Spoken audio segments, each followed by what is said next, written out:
असीम ज्ञान का स्रोत है आयुर्वेद।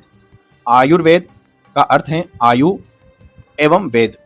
आयु अर्थात जीवन और वेद अर्थात जानना, अर्थात आयु या जीवन के बारे में जानना ही आयुर्वेद कहलाता है। जब हम आयुर्वेद की बात करते हैं तो इसमें जीवन के सभी पहलू, चाहे संरचनात्मक हो, क्रियात्मक हो, दार्शनिक हो, सामाजिक हो अथवा आर्थिक हो, इन सभी को केंद्र में रखकर इस ज्ञान का निरूपण किया गया है। जैसा कि कहा गया है, आयुर्वेद नानोपांगम अथर्ववेदस्य, अर्थात अथर्ववेद के उपवेद के रूप में आयुर्वेद का विकास हुआ। अथर्ववेद के विभिन्न सूक्तों में चिकित्सा के विभिन्न पक्ष जैसे भेषज का विधान, शल्यकर्म, व्रण की चिकित्सा, शिशु चिकित्सा आदि आयुर्वेद विज्ञान के रूप में विकसित हुए।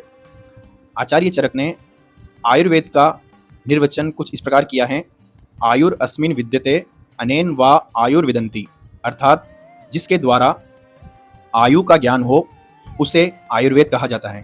वैसे तो आयुर्वेद में कई ग्रंथ हैं, परंतु 3 ग्रंथ बहुत महत्वपूर्ण माने गए हैं, जिसमें पहली शताब्दी में आचार्य चरक द्वारा रचित चरक संहिता, 6ठी शताब्दी में आचार्य सुश्रुत द्वारा रचित सुश्रुत संहिता एवं 7वीं शताब्दी में आचार्य वाग्भट्ट द्वारा रचित अष्टांग हृदय एवं संग्रह।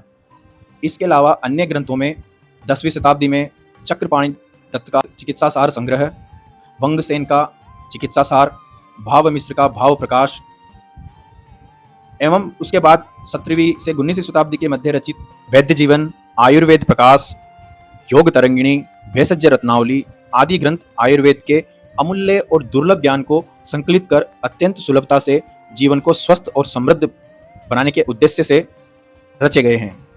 तो इस प्रकार जीवन की जिजीविषा में उत्तम स्वास्थ्य का रस भरकर जीवन के आनंद को उत्कर्ष पर पहुंचाने के उद्देश्य से आचार्यों ने आयुर्वेद के ग्रंथों और संहिताओं में बिना किसी औषधि के भी, औषधियों का तो उल्लेख मिलता ही है, इसके साथ बिना किसी औषधि के भी स्वस्थ कैसे रहा जा सकता है, इसके बारे में विस्तार से चर्चा की है।